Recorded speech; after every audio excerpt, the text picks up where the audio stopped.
Really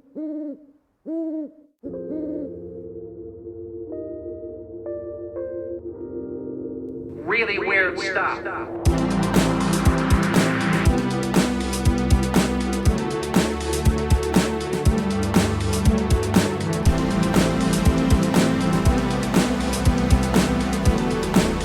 That's very weird.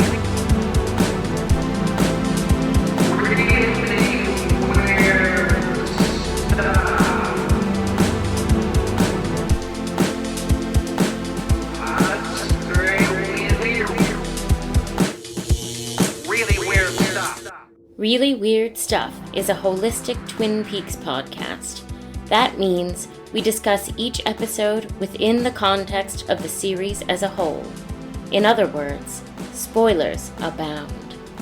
Welcome to Really Weird Stuff, episode 27, wherein we will discuss Twin Peaks Season 2, episode 19. Yeah, Variations on Relations. Written by Harley, Peyton, and Mark Frost, and directed by Jonathan Sanger, his one and only Twin Peaks episode. Oh. This episode originally aired April 11th, 1991. I'm Jessica Baxter. I'm Annie Malone. And this is kind of an underappreciated episode, I feel like, because it's overshadowed by the 3 exciting episodes that come after it, but it's not too shabby. It's pretty funny. Yeah. It has a lot of humor in it. Yeah. Yeah, I was not looking forward to doing this one. And I'm like, oh, it's actually pretty good. There's no James, there's no shitty plots. Even all the dumb plots are kind of dumb. I mean, I don't like Lana, but most of the dumb stuff is out. Yeah, I mean, Dick Tremayne is always a little annoying, but it's nice when he's just straight up being made a fool by everyone around him, including Lucy and Andy. Right. So that's kind of nice. Jonathan Sanger is better known as a producer. He's produced such films as Vanilla Sky, Flight of the Navigator, and a little movie called The Elephant Man. Oh. And, there you go. Yeah. So that's the connection. That's now the I got connect. It. Now I got it. And he would later direct an episode of the Lynch Frost short-lived series On the Air. Oh, we should watch that sometime. We really should. Definitely want to keep going with this after we've done all the episodes, and there's so many tangential Lynchian things we can cover. So that seems like a good one. Maybe select episodes of that or just talk about the whole deal. Yeah, we'll watch it. I kind of want to do Sunset Boulevard right when we're done. Maybe Fire Walk with Me and then Sunset Boulevard or something like that. Yeah, for sure. You guys are recording, but you're not. We are recording. You are recording? Yes. Yeah. This is it? This is all good stuff. Wow. Frequent guest Chris Burgos, just audio bombing us, I guess. He lives here too. You guys can't be recording. You sound terrible. We're a little out of practice, but we will get back into it, I think. I can't remember the last time we did RWS. It was some time ago. This is the first episode that Mark Frost co-wrote since Leland shuffled off to Buffalo. Wow. And the other notable thing about this episode is that right after it aired originally, the series was officially canceled. Ugh, rude. ABC would allow the next episode to air in April as scheduled, but then they pushed the last 2 episodes out into May. I remember it back in the day. It was so annoying. No, wait, to summer, after May sweeps. I remember my brother and I were like, are we the only ones who watch the show? It had fallen off significantly, but I mean, you're Twin Peaks fans, as David Lynch would say, greatest fans in the world. I'm sure. If you're wondering why there's all these new sort of plots that they're bringing up, it's because they were planning for the next season. They were going to do something with the Donna paternal plotline and the John Justice Wheeler and Audrey thing. Aww. They would have revisited that. Which is, I feel like that means that it was mysterious, did she die in the bomb or not? But they were planning on having her not be dead in the bomb, which is nice. We'll never see those two together again. Anyway, this episode is best known, I guess, as the one with the wine tasting. Wyndham Earle finally revealing his plot, sort of. Wyndham.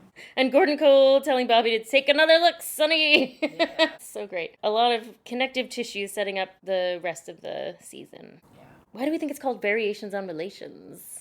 I don't know. Well, I mean, Donna's thing, I guess. Variations on Relations. I don't know who came up with the title.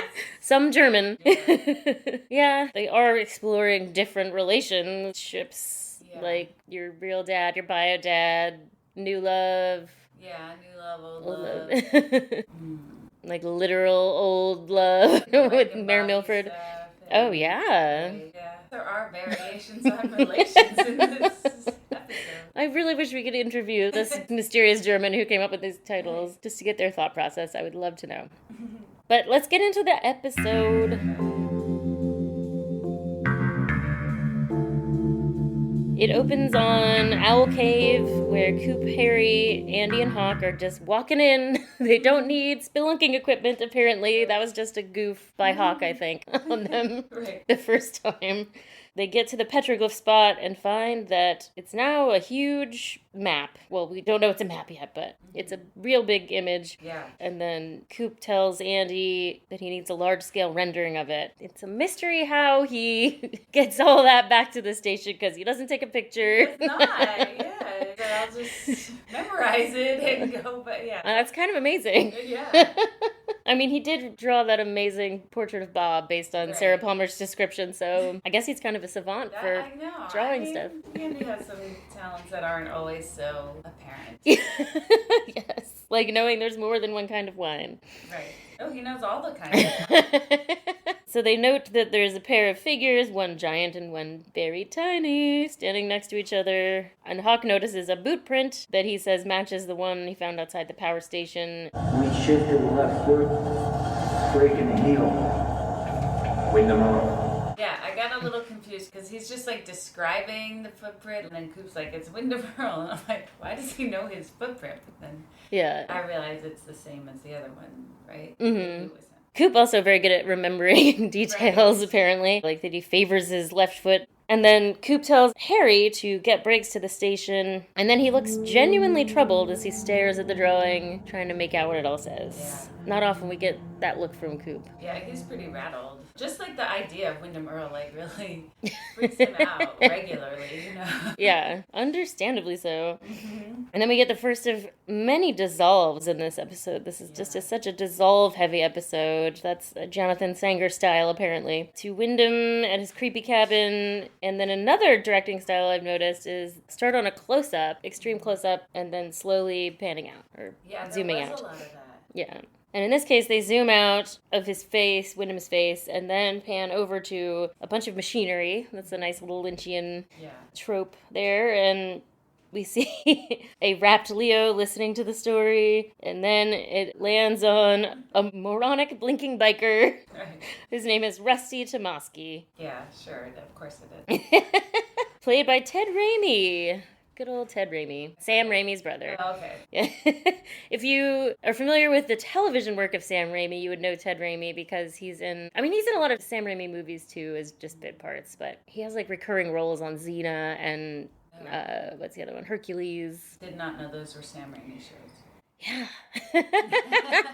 I got mixed up because isn't there some other drifter that Wyndham Earl kills that's really Todd McLaughlin's brother? That's who I always think this guy was. Yes, his last name is the same as Caroline's last name. Okay. Yeah. Eric Powell. So he sought out that guy because of his last name. But this guy he just happened to find. Okay, so here's my issue here. He's like, you promised beer, man. Hey, man. The story's cool. But you promised me beer. You told me it was going to be a party. I mean, white lodge, black lodge. I mean, what's the big deal? I feel like it would take more than a promise of beer for this old guy to like convince this guy to come back to his cabin. Yeah. You know? When you hear it described in the next episode from his friend, he's like, we had car trouble, he came out of the woods and said he would help us and give us beer. It's like, that is so sus, guys. Right. Get some fucking alarm bells. Right. This is like a grown adult guy. Yeah. He wasn't like a teenager or something. Yeah. You know? He could get beer, you know? I found it hard to believe that he really lured this guy to his cabin with the promise of beer and a party. Come sit in this weird school desk. I know. Do your story for a little bit. Another interesting prop in that cabin. He just like collects garbage, brings it there. Oh my God, window. So busy.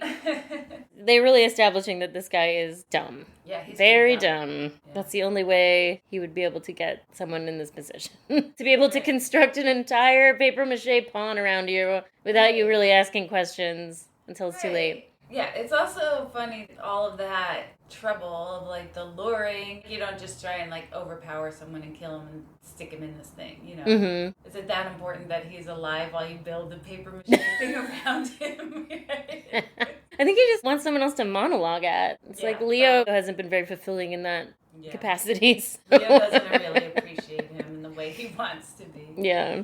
I honestly feel like a motif of this one is men being so extra. I think so, yes. Good Lord. We always expect that from Wyndham, but he's giving, like, real important information, but because of his super pretentious, flowery delivery, I tune out. It's so important shit. To pay attention to him. He's telling us about the Black Lodge and the White Lodge, which are, like, the most important fucking things in this world. Right, and I'm like, okay, you said there'd be beer. Yeah. I don't even drink beer. All of us are Rusty Tomasky in this case. Right. Like, I'm gonna need something to listen to this. So I actually defined the monologue because every time I can't pay attention. Once upon a time, there was a place of great goodness called the White Lodge. Gentle fawns gambled there amidst happy, laughing spirits.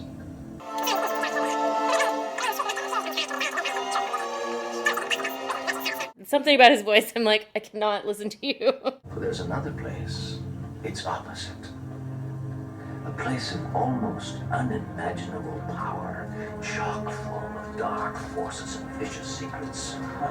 No prayers dare enter this frightful maw. But it's basically, like, kind of Hellraiser-y, the way he's describing it. They're as likely to rip the muscle from our bones as greet you with a happy good day. If harnessed, these spirits, blah, blah, blah, will offer up a power so vast that its bearer might reorder the earth itself to its liking. Wow. Which is a very significant line, which is why I had to go, I was like, I know he said something important in there. Because that is what Judy does. Oh, right. If you're able to harness it. What year is this? And as we know, when Earl shows up, he's like, I'm here to harness the power. And they're like, whatever, dude. I'm ripping your soul out as we speak. You are not worthy of this, which is kind of fun. That's really interesting that was set up all the way back here. Yeah. And then he plays the flute, of course. He just wants an audience so bad that he has to kidnap people to listen to his bullshit. Right. Not just kidnap, but then, like, keep them in a shock collar. Oh, yeah. God. I know, the fact that Leo exists doesn't raise any alarm bells for Rusty either. Like, wait a second. This guy seems like he's here not under his own will. Yeah. I know they say, like, he didn't have a good relationship with his parents, but yeah, they, like, skipped all of that, the stranger danger lesson. Right. And then the camera shows that Earl already somehow he has the picture of the petroglyph on his computer. Right. It doesn't seem like a photograph. I don't know. No, it's like he had some, like, early graphic image thing. It's mysterious technology. Yeah. But basically, Coop is not ahead of the game on this one. He is way behind. Yeah. And then we dissolve to the Blue Pine Lodge, where Pete is composing a poem to Josie. I think that I shall never see a girl as lovely as Josie. When she walks into a room, the flowers all stood up. To room, doom, fume, gloom. He's really missing her. I know. It's nice. They did have a nice relationship. He was probably, like, the only person that I ever enjoyed Josie's scenes with, you know? Yes. Because she clearly loved him and didn't need anything from him. They had, like, a little bit more of a genuine thing than she had with anyone else. Yeah, kind of how later on when Catherine's talking about... Catherine was so insightful. Yeah. But, like, I do think that she did show, maybe not her true self to Pete, but she was definitely not, she didn't have an agenda. Yes, that's the only time she was... Yeah. So that's nice for them. Right. And certainly Catherine doesn't treat Pete that way. Catherine only talks to Pete when she needs something. So she needs something right now. She comes in with the puzzle box. Oh, Josie. Oh, stop your incessant moping. Give me a hand with this damn box. I love this scene. I love these two actors so much. So funny together. It's the puzzle box that Eckhart left for Jones to give to her, and she's been trying for days to open it. Pete says, Well, let's have a look-see. You have a key? If I had a key, it would be open, don't you think? Very helpful. Do you have a key? That is, like, That's a little mansplaining. I just also feel like everybody has someone, or has, maybe I'm projecting. I have had more than one person I can think of who gives like the least helpful help, you know? Yeah. Like, obviously you would have thought of that. Yeah. You know. Oh my God, and I just thought of a third person. Like, way back, like in a bookstore that I worked at. Like, if I couldn't find something, and this guy would be like, did you check this section? Like, did you check where it goes? You know? No, I came to you first, right? Right. Because I just love the way you treat me when I need to ask you a question. Or like, someone else I used to know, it'd be like, if you couldn't find something, where's the last place you had it? Like, okay, I don't know. Like, Yeah. You don't think I don't already talk tried to you to like read? at step 0, you know? Right. No, we Like, certainly don't. I've been trying to open this for days. Yeah. I'm trying to open it without the key that I have, you know? Yeah. Obviously, she doesn't have a key. But it's so funny, like, his delivery and her reaction. But he does apologize, which I appreciate. Pete's not trying to be a dick. Right. He's preoccupied right now. I feel like some people can't, like, skip a step, you know? Like, I think it's just how some people's brains work or something, where they don't make that leap of, okay, you want to open this thing, but you obviously would have tried these things before you asked someone for help, you know? And it's just like, oh, let's try to open it. Okay, first, let's try, you know? Yeah, Like, I do think that's a good indication of that being his personality as well when he says that it could take years by design, because it's like there's a protocol right. and we have to follow it, but then they end up not following it, and that's how you get the box open. But Just throw it on the floor. That's what it turns out. I do really love that this puzzle box, there's only one puzzle they actually solved to open anything, and the rest of it is smashing, which is really funny. I love he goes on a little digression about the Doolittle twins. Oh my God, right? Like, what? I saw one of these at a crafts emporium on Guam. I was there taking a little R&R with the Doolittle twins.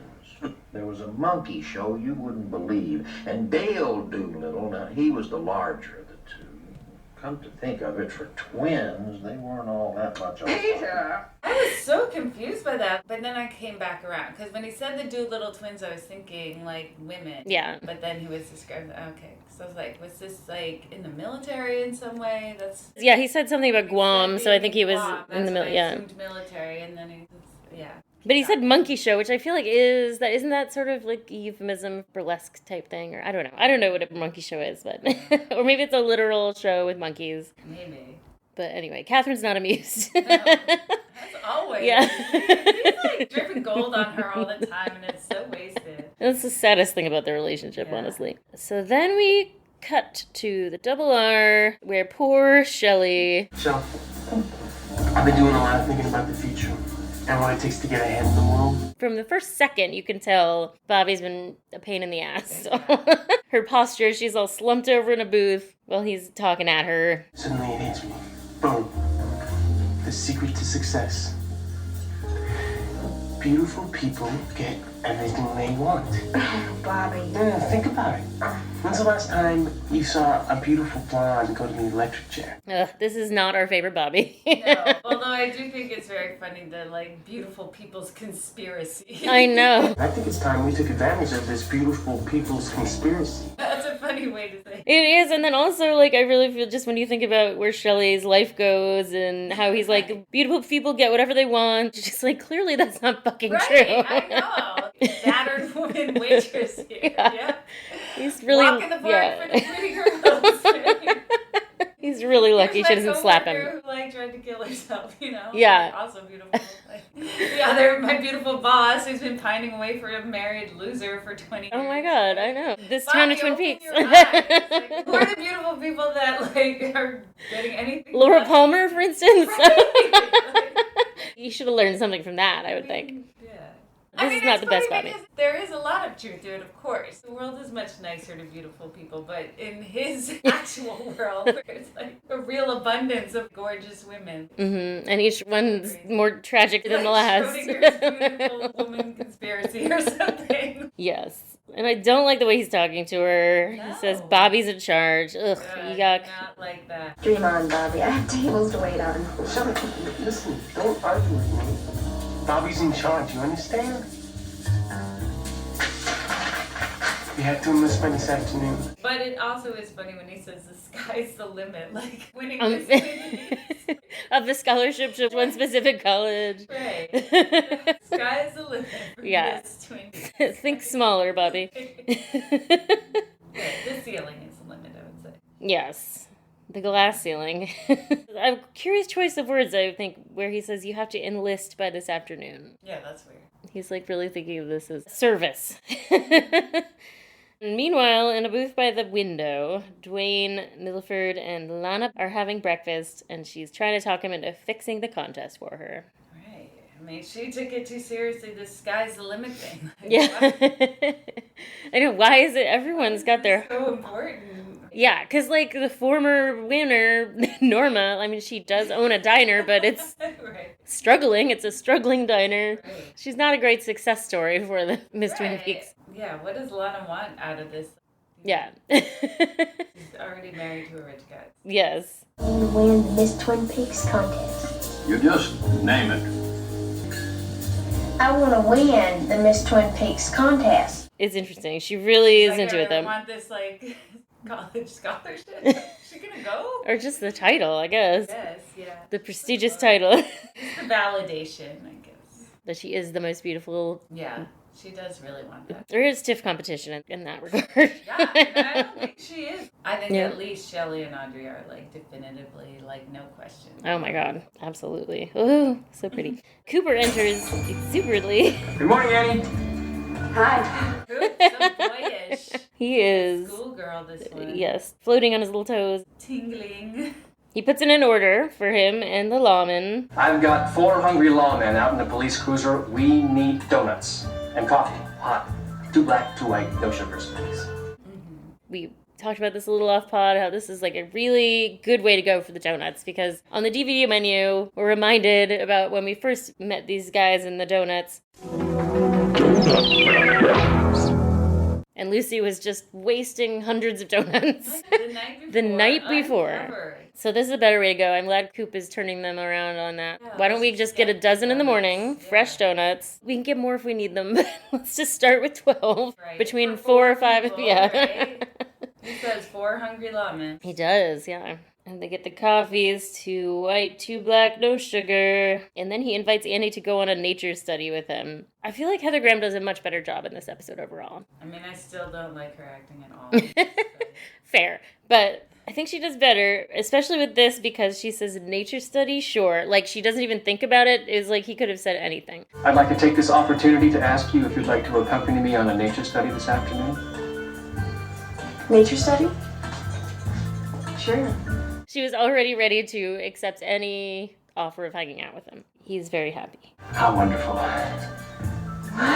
They're cute how they're so infatuated with each other, but, like, I just find her so off-putting in this. I usually like her in other stuff. Just It's a very nuanced character, the way it's written. So it's tough, I think, to wrap your skills around that if you're And I think- known for being a beautiful actress. Well, I think also maybe part of it is that Coop is so infatuated with her and finds her irresistible when he very easily resisted Audrey. Yeah. You know, it's like, and like I know part of that is because Audrey was so young, but Heather Graham looks so young. So it's a lot to just get your head around. But I find her having like no charisma in this role.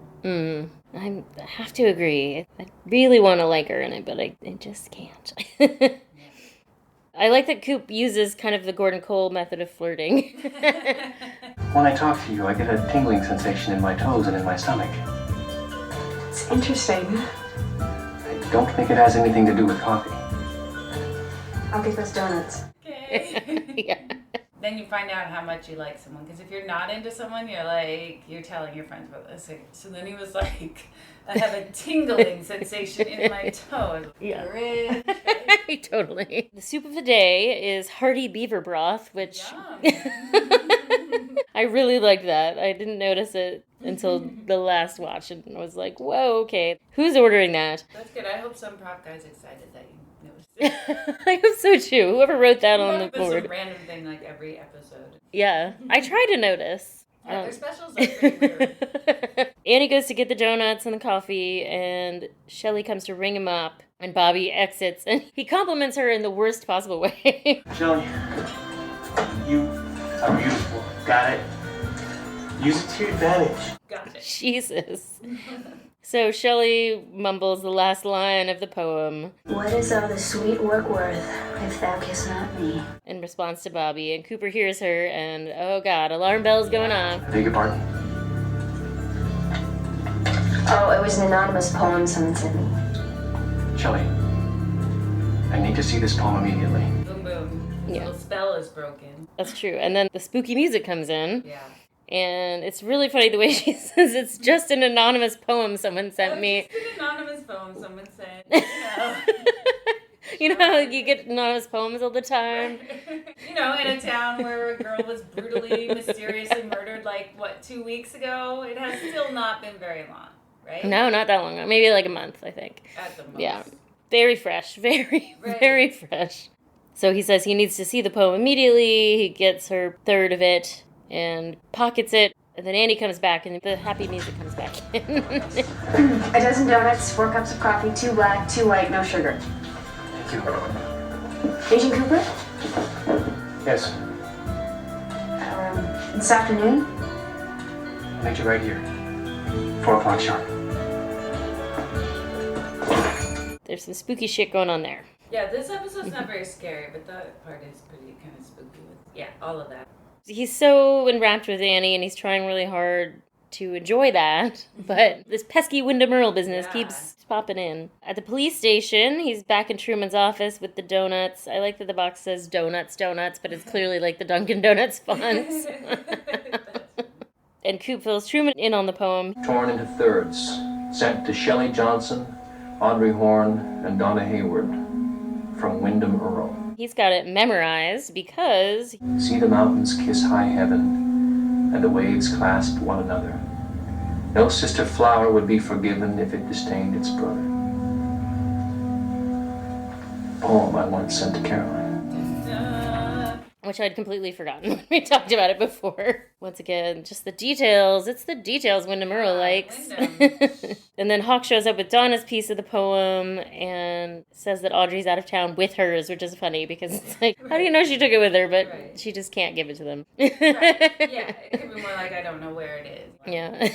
She's in Seattle, who knows? She sure is Who for the knows day. how far away that is. It seems to change sometimes how far away Seattle is from Twin Peaks, so... Yeah, because later Ben specifically says she's in Seattle for the day, but she actually did go overnight. That was part of the deal, so... Yeah. I don't know. And so then Coop asks Hawk to bring him Leo's arrest record because he recognizes the handwriting. I have several questions about that. Well, it's funny that Coop recognizes Leo's handwriting, but Shelley doesn't. Yeah. Also, how much of Leo's handwriting is on his arrest record and arrest report, you know? Well, later they show, when he's comparing the notes, you could see like 1 or 2 lines from a confession. I feel like all the lines that we saw on the close-up were just from the poem. There's definitely a couple lines from a confession of some kind. Okay, He's talking, I did not see that. Editor's note. Leo has been arrested several times, though never formally charged. An illegal U-turn, April of 1986. Drunk and disorderly conduct, November 1987. Briefly incarcerated in Hungry Horse, Montana on February 9th, 1988. Aggravated assault, September of 1988. The charges were dropped. All we can make out on the page Coop is analyzing is, quote, at the depot, and we will, end quote. I mean, there was It's a real brief shot. that I thought was, but then it was more of the poem, like the two-sister flower or whatever. I looked for it specifically because of that as well. So then in the conference room, Andy's drawing the large-scale rendering from memory, apparently. Right. It's pretty good, except that Major Briggs has one critique. As I remember, the line you're drawing should proceed downward, not across. Yeah, so he knows this drawing pretty well. Yeah. So that's bonkers. I mean, it's really interesting when Andy has these little savant moments. Right. And then Coop enters and says they need Briggs' help, but he can't say why, which Briggs is like totally down with that vibe. That tracks for him. Yeah. They have 3 investigations open. The disappearance of known felon Leo Johnson, the appearance of my former partner and suspected murderer Wyndham Earl, and the discovery of petroglyphs of an unknown origin in a place called Owl Cave. Now, it would seem logic would dictate that these investigations be considered separate entities. However, I believe otherwise. he's right about that. He is. He's still a good detective. It's just Wyndham Earl knows exactly how to fuck with him. Right. It's not great. So he wants to know from Briggs everything about Earl's time with Project Blue Book. And Briggs is a little bit reticent at first because he's got that loyalty, that pesky loyalty. The issue is not one of access. However, there are certain moral judgments I must consider. But then he has like a vision, I think, that is sort of Hitchcockian. Oh, right, yeah. And that convinces him. Well, also it's like not like how much of it is he's not allowed to say, or when he says My security clearance was revoked shortly after my disappearance. He says it's a question of morals or something like that. Because it's just like he made a moral considerations. He made a pledge that he would keep the secrets of the FBI.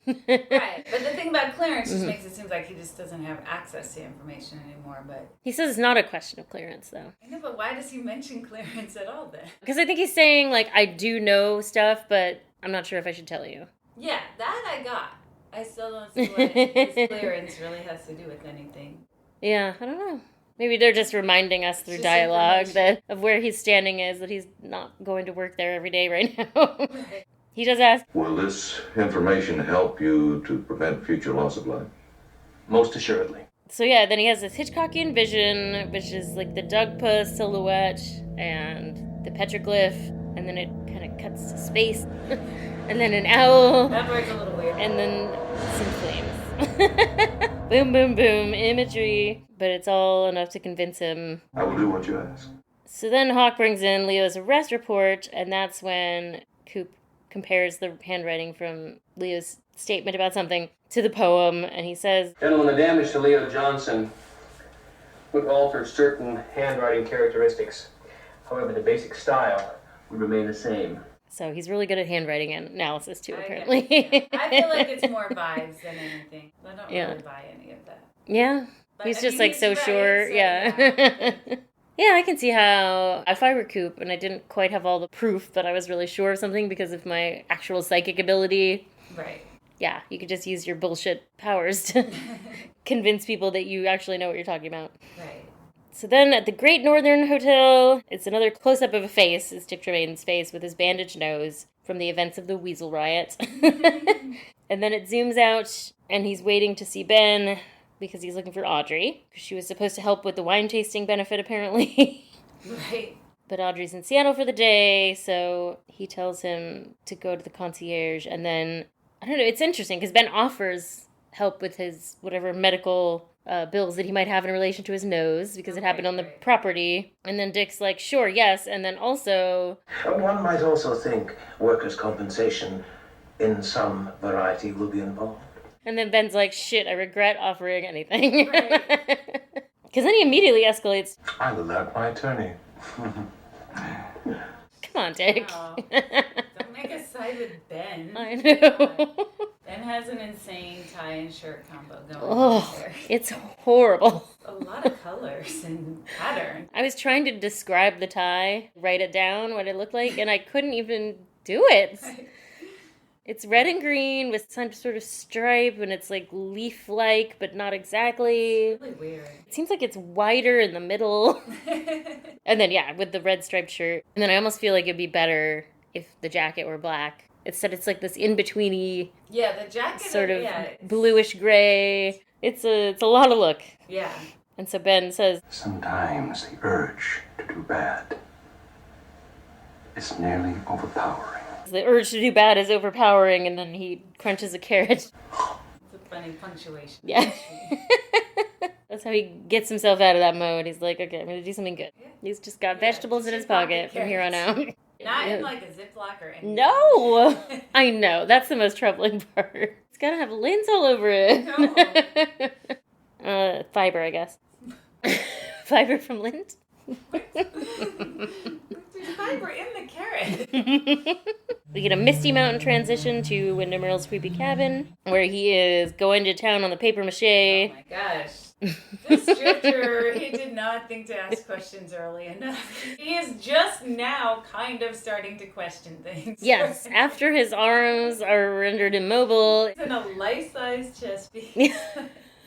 Yeah, he's almost ready to put the hit on. He's done everything else. Right. So it's gotten so far. It, though, too. Yeah, but he kills him first. Really I know, but it's just like, he worked really hard.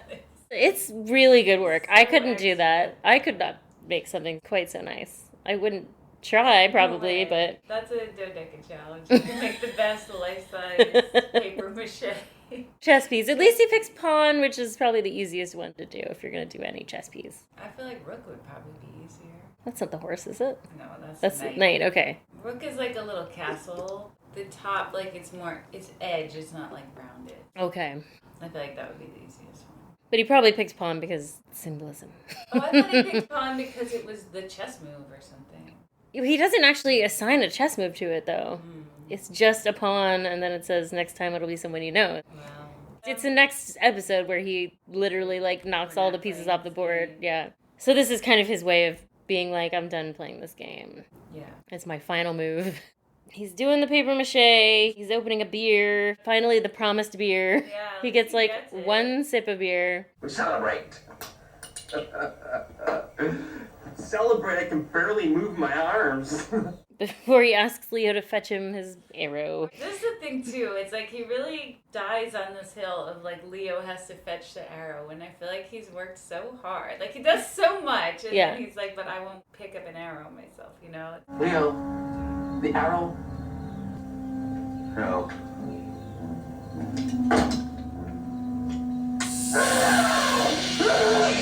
What's that, the gate? I'm supposed to get my beer without, you know.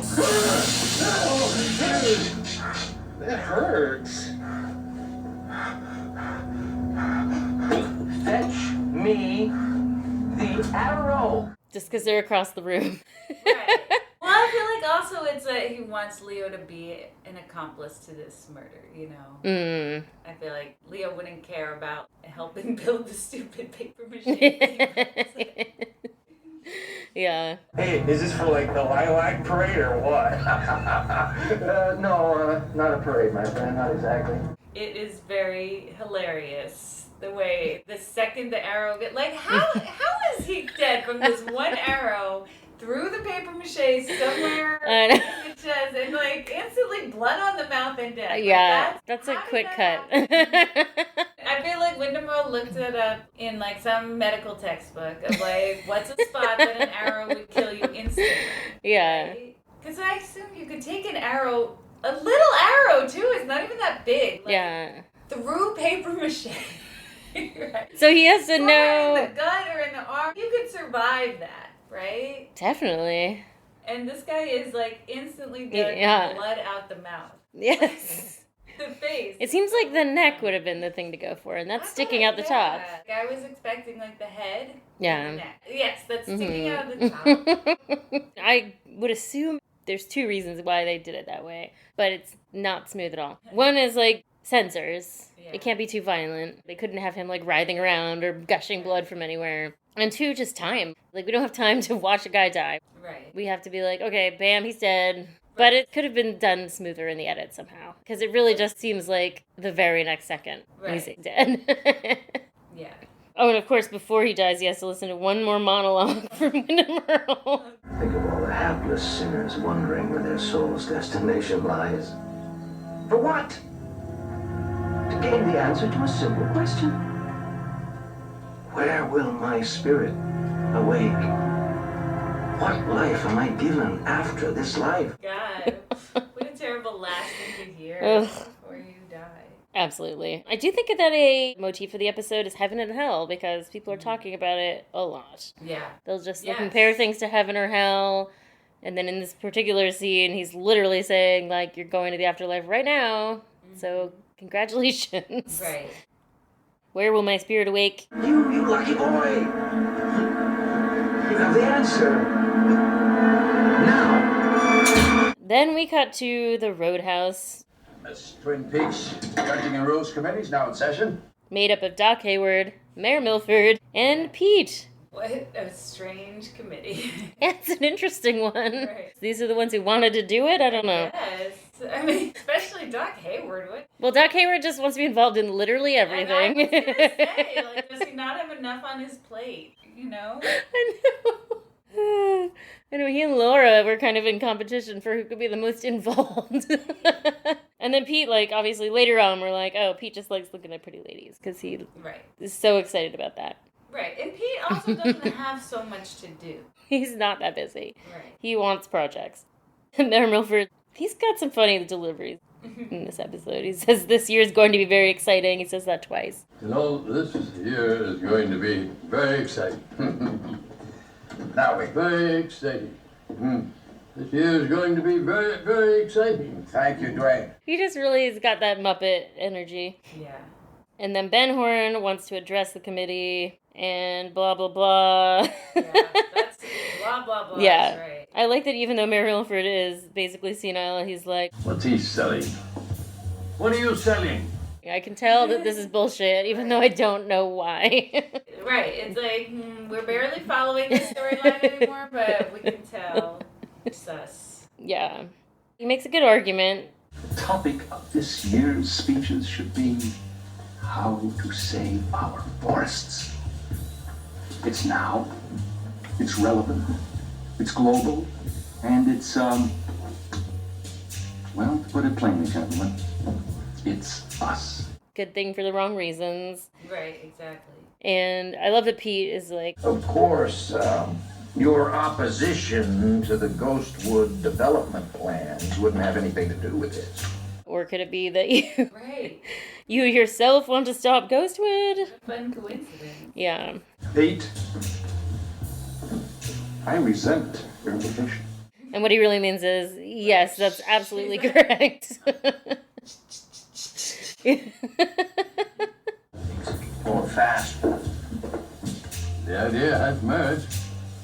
The idea has merit. And then on his way out, he steps by a table where Bobby is sitting. Bobby. Hey, Chief. Don't forget the dry cleaning, all right? Thanks. It's a bullshit excuse to talk to Bobby because Donna's at the table. Right.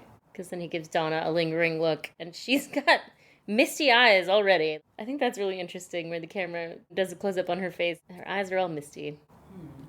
I don't know if that's Laura Flynn Boyle acting or the old eye drops trick, but it was notable to me. Yeah, there's stuff going on with her. And then the pageant registration begins, and Lana comes up, and Bobby's like, Does anybody smell a fix? the fix is in. Right, right. Yeah. A lot of people being right. Calling shit out. Yeah. And Shelly's all nervous, which is so cute. I can't do this, Bobby. I have never made a speech before in my life. I read a book report in the 4th grade in front of Mrs. Gardner's class, and I passed out right in front of the whole room. Yeah, she's so nervous, like, about giving a speech. Yeah. Did you really faint in 4th grade? I don't know. That seems... Maybe, I don't know. It is a lot. That would be a lot, but it's like some people really have terrible stage fright. Yeah. And then Nadine and Mike walk in, which is awesome. Yes. And Nadine also loves to be involved. Maybe a motif is just like civic involvement. Right. She says, I wouldn't miss it for the world. Of course not. Donna, are you entering too? Yeah. You too? Oh, I wouldn't miss it for the world. Isn't it exciting? And then Bobby's like, hey, I haven't seen Mike in a while. I'm going to check in with this guy. And what an interesting conversation they have. This is very scary, Mike. It's not what you think. Is that what I think? What do you think I think? You think I'm going out with an older woman? I think I don't know where you got this sudden interest in the life of fossils.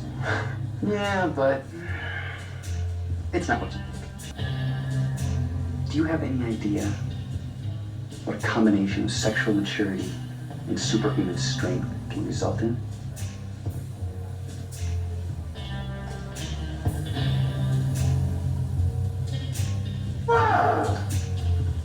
What could Mike have said so succinctly? Yes, a very short. Really conveyed some information. I feel like you can interpret a lot from the stuff that you hear him say. You know? Yeah. Sexual maturity, superhuman strength. I don't Yeah. know. Okay, Two use your together, imagination. right, exactly. And then it's like he says some very specific thing. Yeah. His head.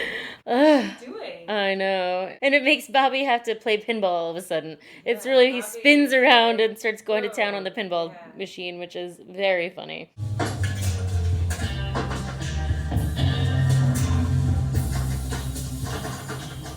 God, Dana Ashbrook. We haven't gotten a lot of extra Dana Ashbrook acting in a while, and it's just wonderful to see. He's so good. I really like Mike's arc, you know? I know. He's not, like, embarrassed at all to be dating. Yeah, because he's like, dude, it's awesome. I mean, you're an idiot if you don't see that. Or it's like nothing to me if you don't. It's just, Right, I'm having a great it's time. just like, I don't even care. And then we dissolve to the map, and briefly Wyndham's face. I don't know why. What's wrong with the good old spooky tree transition? I guess we're just being reminded that the main theme of the episode is the map. And then we're at the Blue Pine Lodge, where Truman has come looking for answers about Josie. He's so down bad, that guy. He really needs to understand. And Catherine has really been thinking about it a lot. Yeah. Well, I think that early in her life, she must have learned the lesson that she could survive by being what other people wanted to see, by showing them that. And whatever was left of her private self, she may never have shown to anyone. So all the stories, the lies were... Well, who knows? They may not have seemed untrue to her. Very insightful theory, I thought. Yes. Clearly she's worked it up. I don't think that was off the cuff. She Right. spent a lot of time thinking about it, too. That she learned to survive by being a chameleon. And I like that line, whatever was left of her private self, she may have never shown to anyone. In spite of all the things she tried to do to me and my family, I find it curiously hard to hate her for it. And I think that's the closest she's going to come to being, like, nice to Truman, you know? Like, Yeah. With Pete, it's like, oh, stop moping, get over it. you Yeah. know? So at least, you know, she's trying a little bit. I can see that, too. How we're like, Pete, you know, Pete's her husband. So she's like, I can't hear this all the time, but this guy's really grieving. Right. So I'm going to try and tell you, like, you're not grieving something real. Nobody really knew her. Like, she didn't show her real self to you. Yeah. I That don't is know, kind. it's That's very helpful, kind. but, like, it's intended to be. And then they bring out the puzzle box to talk about, and then Pete is, at that moment, returns home with this funny exclamations. Wowee, Bob, have we got some beauties in the contest this year. Hello, Harry. And then, in attempting to help, he accidentally drops the box. Yes, Butterfingers. Say, have you had any luck with this thing? Butterfingers! So, Favorite line. so great. But it opens the box. It fucking works. Yes, I don't like that. I hate that no one, like, actually figures it out. I think it's pretty funny, actually. It's funny, but I also don't like it. I want the satisfaction of it being figured out. Well, there is one puzzle they solve later, at least. On those fake buttons that are obviously not really pressing anything. It's funny. So yeah, it opens it, and then inside is another box with, well, it's moon phases in a clock formation. Yeah. With symbols next to each one. Right. Are they like astrological signs? That's what I thought. Like, So that's how you know the date? Yeah. Yeah, I don't know all the astrological symbols. Yeah, I feel like I definitely saw the one for Gemini in there. Is it the 69 one? Yeah. Yeah. And then he tries to drop it again to see if that opens it, but it doesn't. And Catherine is very annoyed about that. Yeah. I mean, fair. Yeah. And then she hands it to Harry for some reason. I don't know how he's going to help. But it does facilitate a really good dissolve. My favorite, perhaps, dissolve in the episode. Through the moon phase clock to Coop and Annie in a boat. Yeah. At Easter Park. And they're having a very romantic time on a rowboat. I used to swim here every summer, 2 or 3 times a week. And I made a good choice. It's beautiful. And then they start talking about their past. Coop asks questions. Any boyfriends? No. Really? Well, I had one High school? senior year. Have anything to do with why you went into the convent? I'm sorry, do you mind if we don't talk about it? Not at all. You can talk about whatever you'd like. It's a good conversation. Yeah. Shot in very tight close-ups of the two of them. Which I guess it would have to be in a boat. It's a nice, like, genuine, like, two people getting to know each other, kind of, you know, getting more comfortable with each other. She's like, I don't want to talk about it. And Yeah. coming out. And it's really nice. He's, like, so much more easy in this scene when he's not all, like, stiff and goofy. Yeah, that's true. And he's like, we can think about whatever you want. I love that. Yeah. He's kind of in his element, romancing-wise.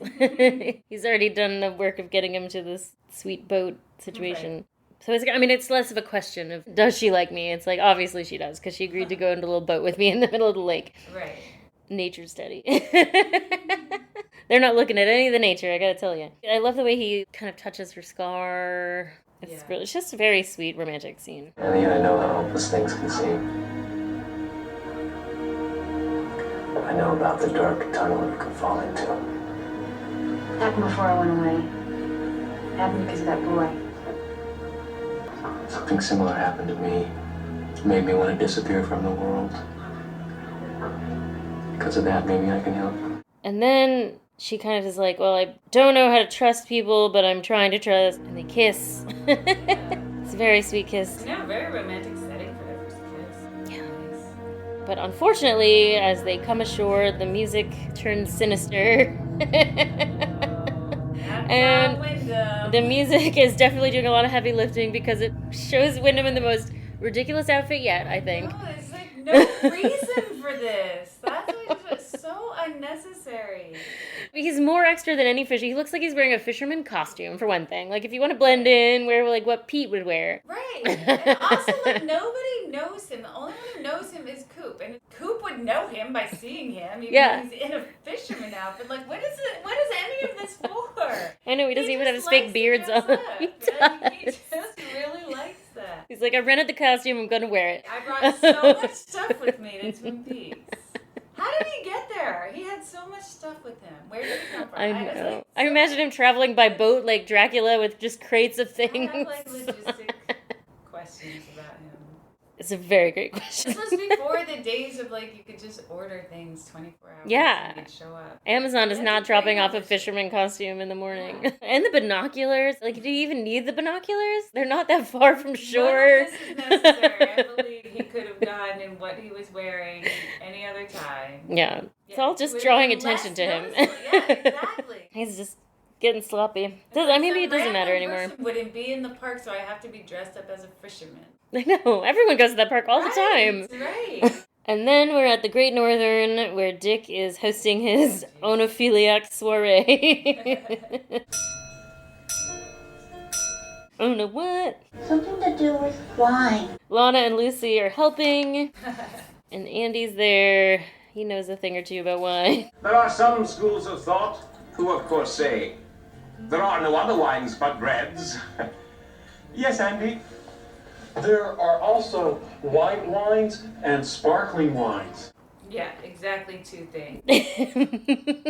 And he takes a premature sip, which enrages Dick. Let us first examine. Don't taste it yet, Andy, for heaven's sake. Spit it out! Dick's being very extra. He wants control over everyone's experience of this wine, which is annoying. That's like the worst, I know. I would never want to go to one of his wine tastings. Or any, I know. I took a wine tasting class once and I stopped taking it. I was like, this is the worst. Ugh, yeah. I'm like, I taste wine every time. Right. I know. I almost feel like saying wrong is so fucked up because it's like it's like a Rorschach test. Tastes kind of woody. No, not really. People name like 11 things. And every time the sommelier is like, good, correct, yeah. yes. Oh, you get that shoe leather? Yes, that's intentional. Also, the thing he says no to is woody, which is like, isn't mine like always in a barrel? Yeah. Right? So it's like, She probably is like, right. Woody's like always something. It's like saying you taste great. You know, like there's going to be some element to that. So that's correct. That's more correct than banana. Banana, right? Lana? Banana? There is a hint of banana. That's the metachloric acid. Very good. He's being shitty just to Lucy, so she's very warranted later with her marvelous spitting. But first, we have Dick taking his first sip, and if you've wondered why he's been wearing that white bandage this whole time on his nose, it's so that when he dips his face in to take in the bouquet, he can get something on his face. Classic right. Dick Tremayne. Classic, I know. What a buffoon. And then at the Double R, Gordon Cole is sitting in a booth with Shelley. God, this is just one of my favorite scenes in all of Twin Peaks. So fucking phenomenal. Telling his war stories. So he came slowly out of the shadows, leaving the dead girl behind. And I said, you take one more step and I will ventilate you. It was a brief but touching funeral. in a conversational tone because Shelley, he can hear her, she can hear him. That's also nice that he's just talking normally. Yeah, however briefly. Right. Then Coop and Annie arrive, and he's like, "You remember Annie?" And I love his response. Of course I do. This world of Twin Peaks seems to be filled with beautiful women. Although only one I can hear. Only one. I No. Yeah. Swoon. I really love Shelley's outfit in this scene, too. It's like, it's 90s, but it worked for me. I don't know. So fussy. I don't. No. Okay. I don't ever like a top like that. The sheer top? No, is it like all sleeves and ruffles, or is it the same outfit she had on earlier? Yes. It has like ruffles or puffy stuff. It does have It ruffles. has a lot. No. It doesn't look comfortable, but I think it looks good on her. I mean, she could look good in it, but I do not like it at all. Okay. I wouldn't. feel very strongly about All right. it. Fair. I mean, maybe it's just because there's a lot of bad sweaters in this episode. Hideous sweaters. I might have said something about Dick Tremayne's sort of Cosby sweater in his scene with Ben, except that Ben was wearing the worst outfit ever. There's a lot of ugly clothing in this episode. Yes. But sorry, I gotta throw Shelley's top in along with that. I don't like it at all. Okay. So back to Shelley and Cole. Cole's on his way out of town. He doesn't know when he'll return. I know. He asks Annie and Coop to join him. Join us for pie. Love to. 3 each. 3 each. It's good pie. And while they have the pie... Shelley, turn around and face me a moment before I lose my nerve. I'm about ready to leave Twin Peaks, and I don't know when I'm going to return. But I want you to know that meeting you has been more than a privilege. It's touched my heart. And I know that if I don't kiss you now, I'm going to regret it the rest of my days. So cute. Yeah. And she is very into it. And just then Bobby walks in. Right. The So jukebox, jukebox scratch. It's been going this whole time with the diner ditty. Right. I don't know if he bumps it on his way in or what happens. It's very funny, though. Very noticeable. What the hell's going on? Gordon's never seen this guy before in his life. Right. So he says the best line ever. You are witnessing a front 3/4 view of 2 adults sharing a tender moment. Acts like he's never seen a kiss before. Take another look, Sonny. It's going to happen again. And it does. And Shelley's all about it. She's so annoyed with Bobby. This is like the perfect... I love this for her. I love this journey. Sweet, sweet Gordon Cole. And then we're back at the wine tasting, and that's when Lucy tastes wood, and Dick is like, no, you don't. Oh, God. What else? Banana. Chocolate. Correct, Andy. I really like Lucy's response. Why don't we just skip the wine and have a banana split? I think that's pretty funny. Yeah. It's very funny. I would rather have that than this dumb wine tasting. Absolutely, me too. That's when he says, what's your reaction, Lucy? And then she does the long spit right in his face. I'm pregnant. I'm not supposed to drink. She gets some real projection on that. Yes, fantastic. And then in the lobby of the Great Northern, Coop is sipping a glass of warm milk by the fire. And who should join him but a lovelorn John Justice Wheeler? What as hell? Sorry? Love? It's hell. John Justice Wheeler. This scene is insane. It is. It doesn't make any sense that these two are having an interaction other than... They are total It's strangers. fun. This is a conversation between total strangers. Yes. Like, he's staying at this hotel. He's all hung up on this woman. He just needs to talk to somebody about it. So he's like, who can I talk to about this? Right. That guy doesn't look busy. Sitting by the fireplace, right? Yes. Yeah, love as hell. I really get why, for John Justice Wheeler in this moment, that love is hell. She's just, like, not there right now, you know? Yeah, that's true. I got something about it. Sounds like you've got a pretty serious case. Brother, I'm roped and branded. She feel the same way? Here's hoping. She's definitely, like, already made it clear that she's into him. Right. This is like they recently met someone and they're into each other. That's not hell. Yeah. So that says a lot about his personality. It hits you like an 18-wheeler, doesn't it? There's no real beef. Makes you feel more alive. Makes you feel more of everything. Pain included.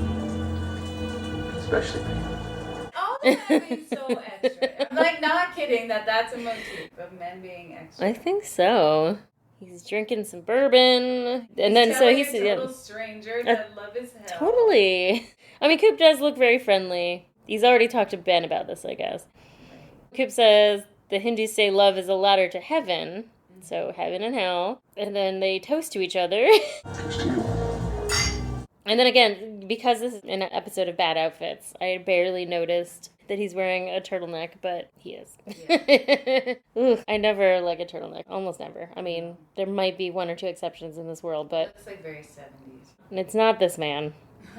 He's a but only his face guy. A butter body? I'm sure the body under the clothes is good. It's just the clothes are bad. He gets a telegram. I love that he tips the bellman. Yes. Solid. But unfortunately, he has some bad news. Would you kindly tell the front desk that I'll be checking out? Yes, sir. You gotta go. He's gotta get out of there. That sucks. Yeah. Waterfall transition to dinner at the Hayward house. Would you pass the peas, Donna? I love this scene. Where are the so other much. children? They're serving enough food for 5 people, but there are only 3 present. Who is it in this household that's so crazy for peas? Because that is so much. I guess it's Eileen, because she's the one who wants them. Enormous thing. Pass your mother the peas, man. There's just so many peas. It's a huge bowl of peas. And some sort of meat. Yeah. Just so awkward. Mom, can I ask you something? Sure. How do you know Benjamin Horn? Eileen, I told Donna about the Heal the Planet benefit you're working on. Donna's tired of this shit. Donna is pissed. I love this Donna. I saw him at the house. You drove to see him yesterday? Oh, yes. He's offered to give us some time. I know he favors several local charities. Well, that must have been it. One of the local charities must have sent Mom's roses. Would you pass the peas, Donna? I think roses are really romantic, don't you? Everything she says has such subtext. It's like, what? She rolls in the scene. And her parents are still trying to deny. Yeah, as you do. Parenting 101, guys. It's not just a river in Egypt. Doc is trying to pull that charity work line, and right. Donna's like, oh, really? The charity sent roses to Mom? Those are pretty romantic. That's really funny. Yeah. That Hayward is like, stop it. Donna, pass your other peas. That's when she says that she wants to join the pageant. I entered. Really?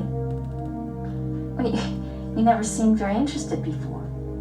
Well, I guess I just figured I could use the scholarship money to study overseas. Although I don't think that's how scholarships work. But I appreciate the sentiment of like, I'm going to get the fuck out of here because you guys are bullshit. She's saying, like, fuck you every way she can.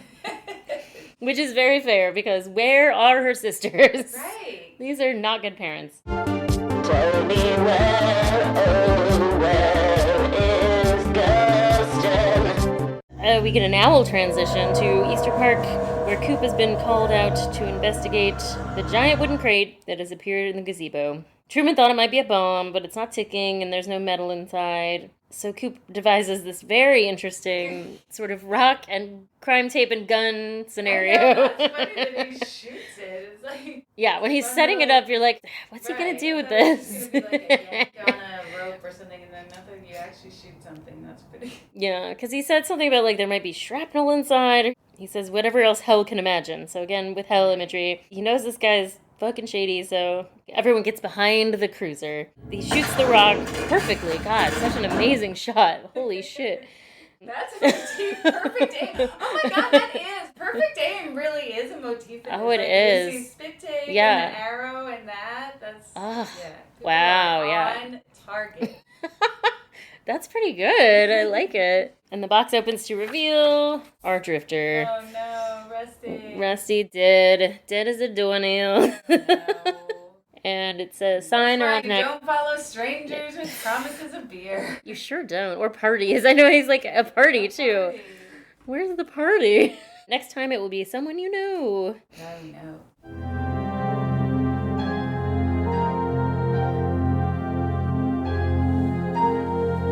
That's the end of the episode, by the way. I have been reading Lynch on Lynch, and there were some quotes that I thought of for this episode. 1.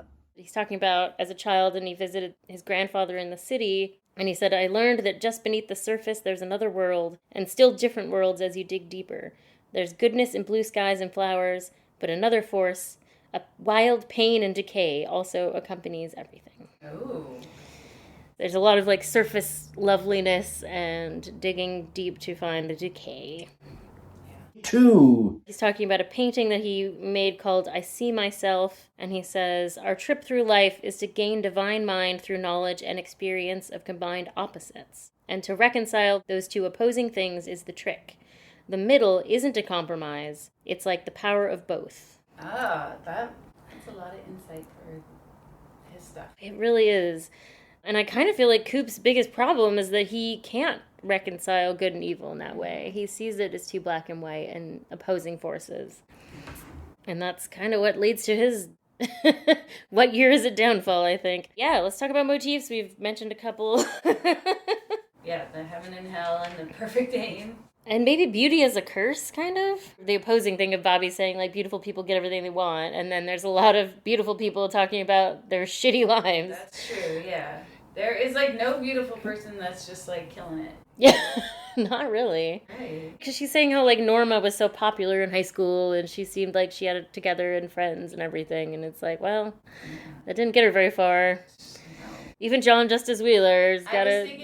Yeah, he's a very attractive man who is, for some reason, in hell because he met a girl who likes him. Who met the most beautiful woman in Twin Peaks, and she likes him back, and it's hell. She's just gone for a day.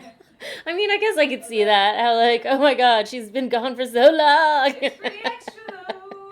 It is really extra. Editor's note. During the recording of this episode, we neglected to discover a very prevalent motif, the number 2, duality, and people saying lines twice. It was particularly noticeable during the Hayward dinner scene, when Eileen asks to be passed the peas on 2 separate occasions. Ladies and gentlemen, the Roadhouse is proud to welcome... All right, let's do some awards. Let's go fish in the percolator. Well, I mean, there's a lot of funny stuff in this one, but for me it's gotta be Butterfingers. Butterfingers. My brothers and I have said it for the last 30 years. Butterfingers. It's such a funny delivery of like a dramatic delivery of like such a goofy word. Yeah.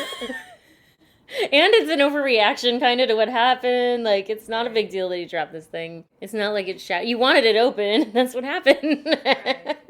Catherine is the original extra character, and she's still still bringing it, even though there's a lot of competition in this episode. I gotta go with Gordon Cole, Take Another Look, Sonny. Yeah. I think about that scene all the time, and I think about that line delivery all the time, and it's so funny. But yes, so much competition for... Yeah, this was a really funny episode. It's hilarious. Which is why the Ceiling Fan Award is going to be difficult, because I'm not even sure. Yeah, I have something. I mean, it's not very scary, but it's a little ominous when Coop says what the poem means. You know, when he's like, I sent that poem to Caroline, so it's like, oh, that's kind of scary. Yeah, that's like fucked up in retrospect. We didn't know this whole time. And like these 3 girls who have nothing to do with anything, like getting threatened, essentially. Yeah, absolutely. Yeah, I guess I have to go along with the poem thing too, and when the music changes, when he first hears Shelley, because that's the scariest thing for him. I think Coop's scariest moment is just when he hears Shelley say that line, and the music echoes that. Right. All right, LVP. This was also like a little hard because I like a lot, but I mean, actually, no, it's sort of easy because it was Dick. There's nobody less valuable to me than Dick Tremayne in this episode. Yeah, that is a good point. Mm-hmm. Let me think if there's anybody worse than him. Like, you could easily cut the wine tasting subplot, even though it takes a lot of the episode. Yeah, it has nothing to do with anything, really. Yeah. Well, okay, so I was going to go originally with Bobby because I'm just so upset with him. Right. But he does have some value because he kind of changes his tune in this episode. He's like being so shitty and controlling, And then he sees Gordon kiss Shelley, and it changes his whole perspective on shit. And that's good. So I was going to go with him, but I think I'm going to agree with you on Dick Tremayne. So you got lucky on this one, Bobby. But don't let it happen again. MVP. This is one I doubt I have ever chosen before. I'm sure I have never chosen this one, but I am going with Catherine. Oh, wow. Yeah, because, I mean, every scene she's in, she's great. She said Butterfingers. She had that insight with Truman. So, yeah, I really doubt I don't usually even really like her that much. But Yeah. I'm sure I have chosen her before, or maybe Piper Laurie, I can't remember, but yeah. She's a bad lady, so she doesn't come up as MVP very often. But yeah, she is so funny, and Piper Laurie is so good in this episode. And I'm going to go with one I've definitely never picked before, and probably never will again, but this is my chance to pick Donna. Oh, right. I'm living for Donna in this episode. I love the dinner scene. I like even earlier when she's just got that misty eye and her look at Ben as he's leaving, and she's just like so pissed off at this whole scenario, and rightly so. It makes me really lament what we didn't get from Donna when she could have been having adventures with Maddie only, or all the times she was just hampered by James. Yeah, Donna without James. Donna without James could soar. She could go off to Europe and have a great time. Yeah. So yeah, you did it for me, Donna. I love you in this episode. All right, and next up, we're going to have so many exciting things to talk about. I know, with so many guest stars, too. Yeah, it's hot guests for the rest of the season, y'all. So stay tuned. Really Weird Stuff is hosted by Annie Malone and Jessica Baxter. Music by Julie Cruz, Angelo Badalamenti, and Jessica Baxter. If you enjoyed Really Weird Stuff, please take a minute to rate and review us on your favorite podcast app. Follow us on Instagram at Really Weird Stuff Pod, on Twitter at Really Weird Pod, and on Facebook at Really Weird Stuff Podcast. Thank you for listening.